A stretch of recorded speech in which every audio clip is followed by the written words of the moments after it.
did you debate? We debated in what was called the Deputies Committee, which was the... Did you ever debate Rumsfeld? Oh, sure. Yeah, and how would that go down? Rumsfeld loved to debate. Right. That's, I mean, one of his favorite things was to argue. Did you ever change his mind about anything? Sure, sure. I mean, the point that I make about Rumsfeld has an extremely strong personality, and people find him... Did you show him your manuscript before? Yes. Is he showing you his as he's writing it? No, but... No? Well, that's not fair. Well, no, I mean, it's not a matter of fairness. It took me months to get him to even look at it. I mean, I was interested in having him look at it to make sure that if I was saying something inaccurate, it could be fixed. What did he say? He gave me comments on quite extensively on the book, and did you make changes based on his comments? Sure. I mean, sometimes he would have additional information. I'd be able to, add something that I didn't know. But the point about that we were talking about before about the debate, yeah. I think that what the president needs, he needs vigorous debate up until the time he makes a decision. And when he makes a decision, then he needs teamwork in implementing it.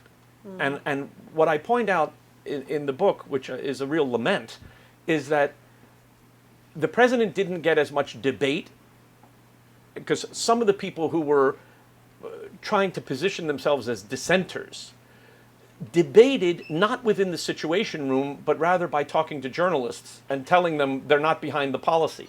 I don't think that was not the most constructive way to do it. And then afterward, I think it's crucial if the president makes a decision as important as going to war. If his top leaders cannot wholeheartedly support that decision, and if they don't support it, that's fine. I mean, we're a free country. But then they should step aside in favor of people who do support it. I mean, the president is the person who got elected after all, and he is entitled to have a team that wholeheartely implements his policies. I listen to you and I hear you, and I feel like you're working so hard. I feel like this is an argument. I look at you and I think you're gonna be making this argument for so many years, and I wonder if you're ever going to have peace. I have yourself. Peace. Well, but I mean, you see me sitting here. I'm not. Yeah, no. I'm not wrought up. Do you think that there will be any change in the public discourse on the war after the election? Do you think when this administration is out of the White House, will there be a great flood of documents that are declassified that will change? So. But I'm sure there'll be a change. I mean, are there pieces of information you couldn't get your hands on that would have helped make your case better when you were writing this book, that frustrated you because you couldn't get it? First of all, the book is not a case. The book is just a history. And there's a lot of... Would you say it's settling scores? No. Settling some scores? I didn't write the book as a score settling book. And it's not atonement? The tone of the book is not a score settling. It's a very...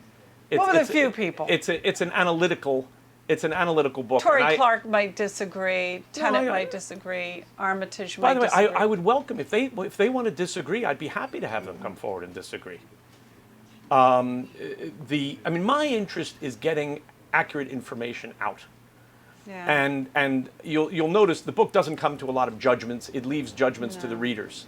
But there's an enormous amount of information in there. Do you feel you have been judged well in books? I think a lot of what's been said about me and my work has not been accurate. And so there's some additional information in the book. Is there something that's been said about you that rises up that you feel needs to be corrected? Or is it just a general... There are various controversies. I mean, there are people who made assertions that my office didn't plan for Iraq. I mean, that's preposterous, and that's discussed at some length in the book. There were people who, there was a big controversy about the criticism that my office made of the CIA's work on the Iraq-Al-Qaeda relationship. A lot of that is misunderstood. Look, the CIA has a hard job, but they did make a lot of mistakes. Do you keep up with the news on Iran and Iraq and everything? I mean, is the Mideast something you read closely every day? I try to. Yeah. Do you follow the war? Yes. And what is your reaction when you read war news? Do you have a reaction when when there's a bombing incident and more soldiers are killed? I mean, do you feel it emotionally? Well, of course. I think that almost all Americans do. I mean, there's a strong sense of fellow feeling that you have when, I mean, we have a major. Do you feel bad or responsible?